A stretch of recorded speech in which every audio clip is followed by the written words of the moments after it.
ছিল গরিব কাঠুরে। সে প্রতিদিন নদীর পাড়ে ঘন বনে কাঠ কাটতে যেত। কাঠ কেটে কাঠুরে তার পরিবার ও নিজে চলত। কাঠ কাটার সময় হঠাৎ তার কুঠার পাশের নদীতে পড়ে যায়। হায় হায়, আমার একমাত্র কুঠারটি নদীর পানিতে পড়ে গেল। কাঠুরের কান্না শুনে নদীর গভীর থেকে জলপরি ভেসে উঠল। কেন তুমি কাঁদছো কাঠুরে? পরিমা, আমার কুঠারটি নদীতে পানিতে পড়ে গেছে। ওটা ছাড়া আমি একদম অসহায়। পরি কাঠুরেকে সাহায্য করতে চাইল। সে নদীর নীল পানিতে একটি ডুব দিল এবং হাতে একটি ঝকঝকে সোনার কুঠার নিয়ে উঠে এলো।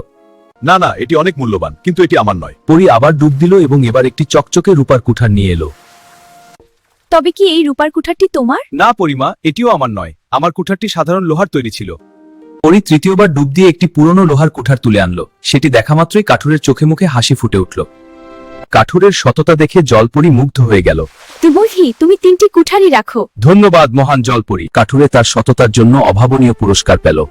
সে হাসি মুখে বাড়ি ফিরে গেল, শান্তিতে রইল।